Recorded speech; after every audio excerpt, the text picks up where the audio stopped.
Welcome to part 2 of my Wilbur Smith Adventure Writing Prize reading vlog. Yeah, as I said in the last one, I had to split it because I like to chatter a little bit too much, and we are starting off with a lovely day out at Port Lympne Zoo and Animal Sanctuary. This was for my friend's dual 30th birthday, so yeah, have some fun, enjoy the scenery. It was a beautiful day out.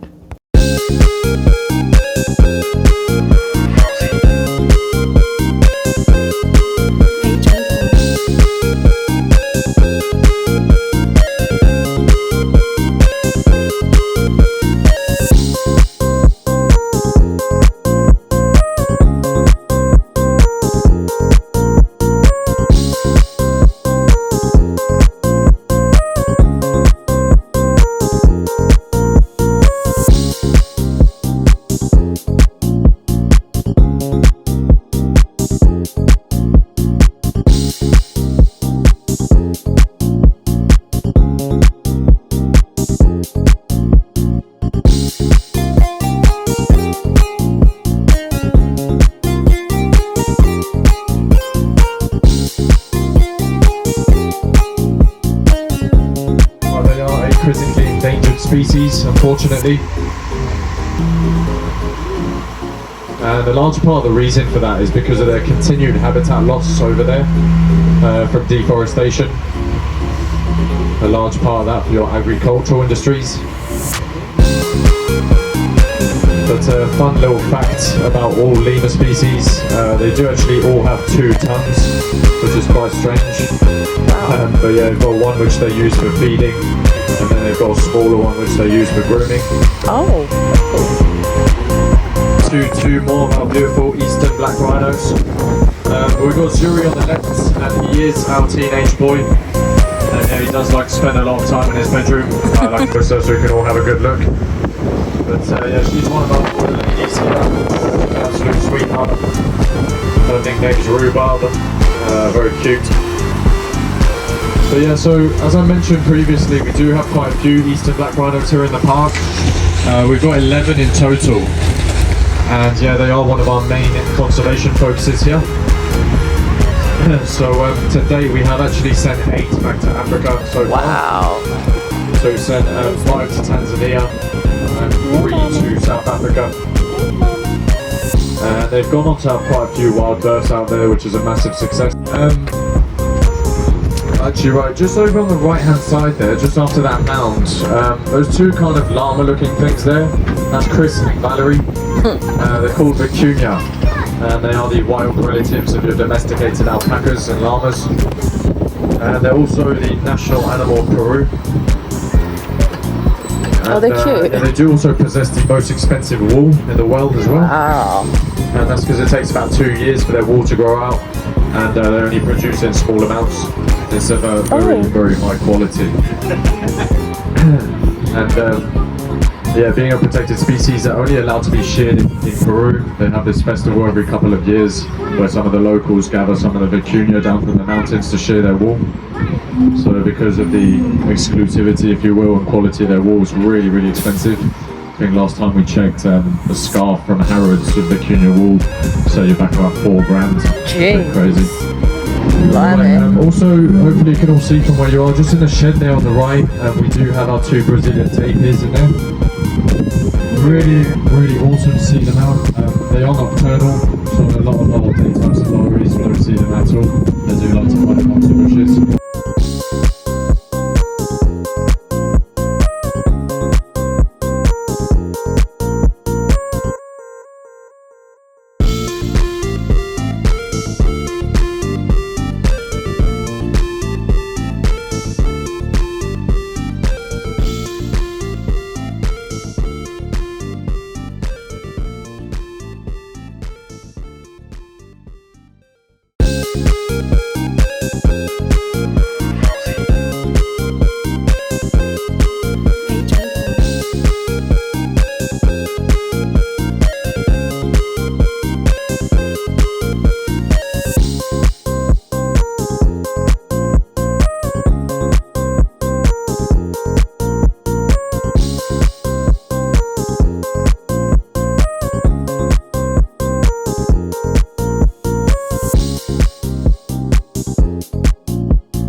Just finished up number 2 Whitehall Court, one of the smallest of the books on the Wilbur Smith Venture Writing Prize long list.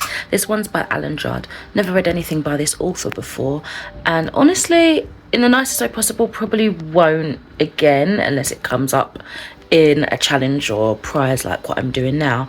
But this was about the MI5, kind of the very early days of it starting up, and we're following our main character, whose name I've completely forgotten. I can't even remember. Emily. She's called Emily, and she kind of gets tangled up in it as a admiralty, or a member of the admiralty. So she does a lot of kind of spy related work, yeah, undercover stuff, and it was fun whilst I was in it, but yeah, and it was like okay and enjoyable whilst I was reading it, but I wouldn't say it was anything that will have me thinking about it time and time again. I feel like it's one of those stories where I think fondly of it, but not often. Like I'll probably forget about it soon. I did find the last like half or last third to be kind of just boom boom boom, and then it was done, and it is quite small, so I feel like it probably lacked a little bit in terms of fleshing out those details, but other than that it was just okay. I gave this one a 3 out of 5 stars. I totally forgot to mention that I ended up DNFing Dark Desert Road today by Tim Aleph. Unfortunately, again, this one wasn't for me. I think this might be the second book that I DNF'd within the prize long list. This one was about a pair of twins who have grown up in a very turmoil childhood, very turmoil home. The mother and the father were definitely in an abusive relationship. The dad had a lot of uncared for, untreated PTSD for his time fighting in the army, and took it out on his wife and his kids. So the 2 perspectives we follow is Kit and Billy. These are the sisters. Kit has kind of put her path on the straight and narrow. She has become a police officer, whilst Billy has got into this religious based cult which wants to kind of eliminate all political parties by the sound of things. I might be wrong there. As I say, I did DNF it, I think around 141 pages in. Billy sort of got back in touch with her dad, who had these very intense ideologies about what was right, what was wrong, what was God's plan. And a lot of that also went against Kit and her sexuality. So they've become estranged siblings, mainly due to, you know, the betrayal that Kit felt, with Billy falling into line with her dad's ideologies and kind of making more contact with him. Billy that is, has kind of gathered herself onto this shared living that have like-minded people to her who shared her dad's beliefs, who is now in prison for like murdering someone, I believe. And yeah, there's like bomb threats and all these sort of things going on. Unfortunately, although I could see how action-packed, fast-paced it was, riveting in that sense, it wasn't riveting for me. I just really didn't. I mean, there was a couple of times where I thought, oh, this is going to turn around and actually pretty much intrigue me, but as I was reading, I was just like drifting off into another world and not paying an awful amount of attention to the story that I was supposed to be focusing on. Yeah, I just didn't really connect to the characters. The story just kept not flip-flopping really, but just when I thought it was going to captivate me, it then didn't. Do you know what I mean? So that's what I mean in terms of flip-flopping. I can see that it's a solid story that people would enjoy, and I can definitely see how it's adventure in that way, but I didn't feel like I was going on an adventure. I wasn't very much enjoying it. It was interesting though, because I keep finding connections. I don't even know if it's intentional, if it's because I'm looking for it now, but this was also set in Australia, I think. We've had quite a few Australia books. I also felt like at the beginning of this vlog I was finding a lot of connections between like Ireland and France in books and settings, and this one had a pair of twins and Another one I'm reading, which I started this evening, what is it called? Red Sundown, has a pair of twins in it as well. These are just the most generic things, but I feel like I'm latching on because I'm like, ooh, is this a theme that I'm supposed to be taking note of, you know? Anyway, yeah, I am reading, sorry, the lighting's going really funny. I am reading Red Sundown. I can't remember who the author is, D something, it's like a initial name. And this is another one I thought I might DNF, but I felt like I couldn't DNF too many. But it is quite engaging at the minute. It's quite, again, fast-paced, action-paced. But I've got to admit, I don't know what's going on. So I'll have to give you some more thoughts later on. It's a long one as well. I think it's like 500 odd pages. And for me to be feeling kind of about it, it's going to feel like a chore. And the days are running out now for when these books are due for. So I've got this one, I've got Boudica's Daughter, and I've got The Shadow left to read. Hey, happy Easter. So I don't think I've actually popped on here to talk about the last two books that I read for the Wilbur Smith Prize. The first one of those two, well, both of them I gave 3 stars, I believe. The first one is Red Sundown by, I can't remember the author's name, hold on. It's by D.B. John, and it's a global political thriller, modern day setting, following like the events, I think, in the 2017 US election. So we've got a lot of real life people as characters in this book, like Donald Trump, North Korean president, there's Vladimir Putin, and it's like an imagined story of what happened during the period where Donald Trump was having these close conversations with fascist dictators. There's a lot of espionage. There is conversations on the, I think both did versions of it, but the SEED program that was sort of coined in North Korea, but I'm pretty sure they said that Russia had like an idea, like tag along to that, where originally they kidnapped foreigners in Korea to indoctrinate them into their beliefs and kind of send them back out to their respective countries as spies.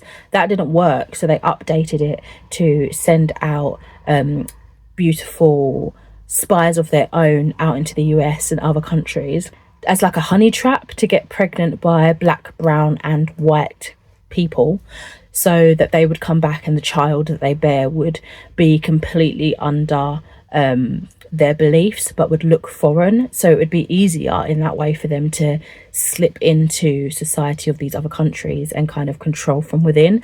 Oh my god, it was so scary. I'm glad I stuck with it, because it was one of the books that I was thinking I might DNF, but it was crazy. Like, don't get me wrong, didn't understand probably half of what was going on, and there was constantly times where I'm like, is this real, is this not, are these people going to get in trouble for, like, you know, for writing this book? But it was so full of action, so like thought-provoking, scary that some of the tactics and the concepts that were spoken about here, like the SEED program, are real things, right? And it just blew my mind. I had such a fast-paced reading experience with this. I really appreciated the author's note at the end where it discussed, you know, what was real, what was fiction, and where the author took liberties in expanding what he believed could have happened, or, you know, a fanciful version of events, where he changed dates and names and things like that to make it fit with the story that he was telling. And yeah, I had such a great time. So I gave this 3 stars because I enjoyed it, and it was a lot of entertainment for me, a lot of fast-paced action, but a lot of it was just you know. The next book I finished up was one that I finished yesterday, actually, and this is AJ Chowdhury's The Shadow. This is actually a 5th in the series. This is, what is the book series called? Or Camille Raham series. And this was fun as well, actually. Another one that I actually found quite easy to fall into step with once I kind of got it out of my head that it was a 5th in a series. There was the initial frustration that I didn't know any of the characters' backgrounds, their histories, you know, what potentially had happened to them in other books to make them act out in certain ways. So that was frustrating. But besides that, it was really easy to fall into step and kind of just, it was kind of like a closed case, like it was its own thing. It just alluded to a lot of things that had happened in what I'm assuming happened in prior books, but it was still enjoyable on its own. I do think I've probably missed out on a lot of character development, and, you know, again, I'll have unanswered questions because I don't know the history of the stories, right? But this set in Mumbai in particular was really interesting to me, because I don't think I've ever read a book set against the backdrop of that, and it was really fascinating to see the contrast between the wealthy elites and the secret things that they had going on to try and stay in power, against the more poverty stricken areas, and the kindness that a lot of them, you know, had towards others, regardless of what they had in their bank, in their hand, you know, they still helped. And it was like night and day.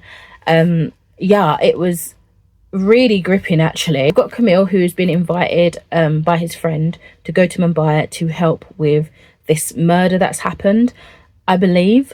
But he's also, the friend Darius has this fear that his 47th birthday is coming up and he's cursed to die. So there's this going on.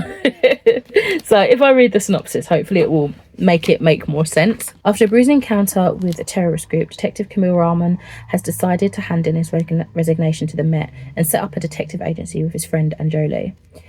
But when his boss asks him to go to India to investigate the murder of a British engineer who was found with 18 arrows in his body, Camille agrees to take the case as long as Anjali can accompany him. When they arrive in Mumbai, they find someone who's on a killing spree, striking down those connected to the engineer in increasingly macabre ways. Meanwhile, an old friend of Camille's gets in touch to beg for his help. He believes his family are cursed and that he's going to die on his 47th birthday, just like his father and grandfather before him. As the body count rises, Camille is torn between solving a very real murder case and protecting his friend from a grisly, if far-fetched, fate. Can he catch a killer and prevent an ancient curse before more people lose their lives? I loved how it started as a ghost story, an almost like urban myth, urban legend. And what we got was very real consequences and events to characters and the storyline in general, fueled by this deep rooted, almost ancestral hatred.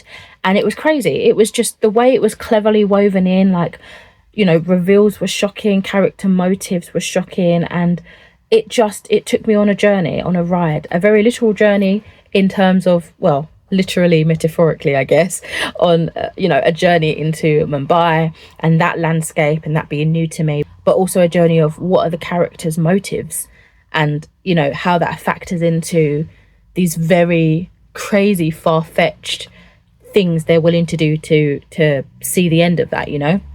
Yeah, I thought it was really fun. You know, I almost am quite curious to go back with this particular series and pick up the other books, because it did read like a standalone in that way, but like, you know, loosely interconnected standalone. So I'd be interested to see the beginnings of Camille, especially with Camille and Anjali, because there's like a will they won't they relationship there, and it would be cool to see how that has blossomed into this, and, you know, gone back a step, gone forward a step, that sort of thing.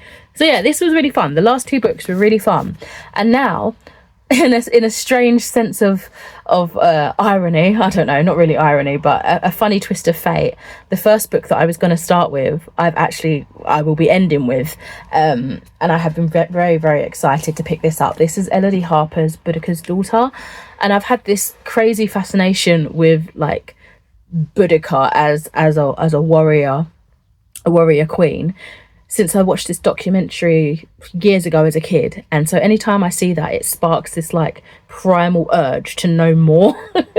So yeah, this is about Boudica's daughter.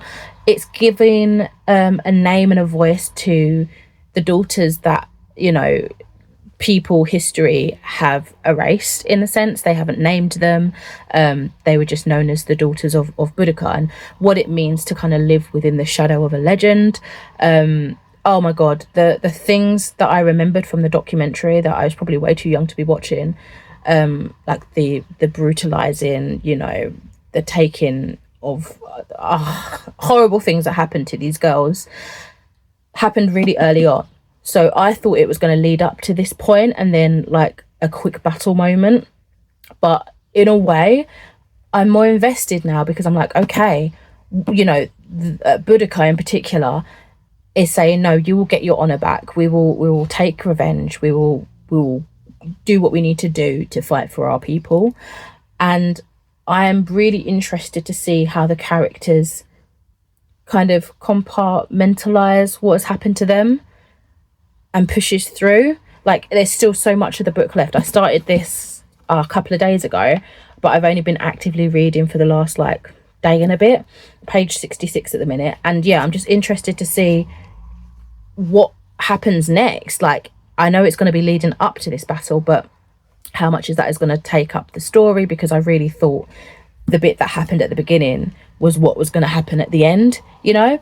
Yeah, I'm having a really good time so far reading this. I've got the Audible audiobook as well, so I've been like flitting in and out between them, doing a bit of an immersive read. I'm now going to go on Heartopia, put the audiobook version on, and just, you know, bang out a couple of chapters or whatever until I've got stuff to do later on. But yeah, thought I'd catch you up to speed. Last book now. I've got 2 days left before the review needs to be in and done. I think it's the 6th. And then, yeah, hold on, I've got the timeline here. The 6th of April reading needs to be complete and review submitted. The 17th of April is when we're doing the round table discussion day. And then the 30th of April, this long list is revealed. 28th of May, the short list is revealed. So I'm really interested to see what, after our outcome, our conversations, what is going to be put on the short list, and if at the round table that's going to be decided by the end, or if the organisers of the prize are going to then, you know, convene, talk about it, and then let us know at the same time as the rest of the public. And then 17th of September they have the awards reception, which is so cool. So yes, I'm gonna listen to my audiobook and play some games, and I will catch you once I've finished this. I just finished the last book of the Wilbur Smith Adventure Writing Prize, and that was Boudica's Daughter by Elodie Harper. This is my first time reading her, and I am so excited to go back and read the Wolf Den trilogy. This was astounding. I think it's got to be a 5 stars. It was flirting on the edge of a 4.5, but I am so many feelings. So we have the perspective of the unnamed daughters, and we're following the eldest of those, and that is Selena, who's been named Selena for this story. And it started, as I mentioned earlier in the vlog, it started with what I knew to be the end, and I love that it fleshed out this imagined life that Selena crafted for herself in order to survive, in order to try and retain some semblance of the Iceni identity, and, you know, the stakes that she sacrificed in order to do that. I've got to say, I was gripped, I was moved, I was absolutely in anxiety and enraged by the building of this flowing relationship with the enemy. Although I understood why Selena did this, why she felt like it was in her best interest to ally in that way, and how the feelings began to feel like genuine, I still was just like, oh, why this guy out of everybody? Why this guy? But it was just fantastically written. Like, you could see that duality, that fight that Selena had within herself about, you know, who she was falling in love with, and the loyalty that she had to her people. It was fantastic. The writing style was so easy to fall into absorption. The storytelling was crafted so wonderfully. The characters were so complex. I absolutely adored this. The audiobook as well, as an immersive reading experience, was highly rated. Definitely recommend that if you are wanting to try this book. The audiobook was fantastic. I think the audio narrator was Natalie Emmanuel, and I'm pretty sure I've listened to her narrate a few other things before and I've really enjoyed, but this was absolutely beautiful. We have ended on a banger. We started with a banger and we've ended with a banger. I think the first one I read was a 5-star rating, and that was the Tarot Reader of Versailles. And now we're ending on a 5-star rating, which is Boudica's Daughter. I absolutely ate this up. I have reached the destination. I have a croissant. We're going to be talking shortlist and reviewing the books. Can't show you that bit. Top secret, need to know. This is so nice. When I get home, I'll tell you all about it, but I'm waiting for the tube home, and it was the best day ever.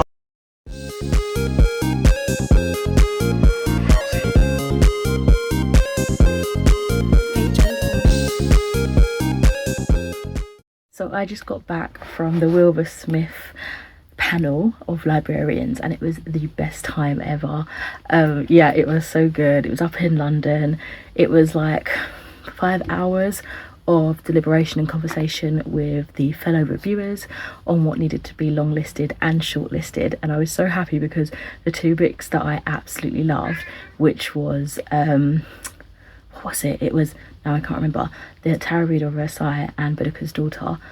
Apparently my display of affection was so passionate for both of them that it made people want to read them that didn't read them, and other people agreed that did read them with how I felt. So it was so good to see them actually put in the place that I think they deserve to be, which was so fun. The conversations about just the other books that I hadn't read, because I didn't realise there was 123 eligible books from what I remember. So now we have access to that for a little bit as well, which is really exciting. I'll download the things that I'm interested in reading. And yeah, it was just so nice. Everyone was really lovely. I really thought I'd be quite shy in discussing my opinions and my thoughts, but actually I warmed up really quickly. Everyone just had like good energy, and I was quite passionate. It was like sitting here doing one of these videos. I was quite passionate. I was eloquent enough because I thought I'd be stumbling over my words, which I do oftentimes in like big social circles, but nah, we were all like that sort of person. Do you know what I mean? We just kind of bonded really well, and some of them more than others in terms of like following on social now, that sort of thing. So it was the best experience. I'll definitely be doing another read with them next year or something, which they seemed very keen as well. I did a little video talking about what I've enjoyed being on the panel, what I've enjoyed about it. I think it's going on their socials, what adventure writing means to me, and what I'm reading for the upcoming World Book Night. But yeah, it was fantastic, and I thank you so much for joining me on this vlog. I'm so sorry I couldn't really show you stuff actually up in London, and that there was a lot of things that, you know, by the time this comes out it was top secret, and I couldn't like spoil, you know, things, deliberation, all that sort of stuff, just in case it slipped through the net. But yeah, I am so excited to finally pop this out, and I had the best time. If you get the opportunity to do something like this, definitely go for it. The host and everybody that put it together were phenomenal, and yeah, it was brilliant. So thank you so much for watching, and I'll catch you in another video soon. Bye.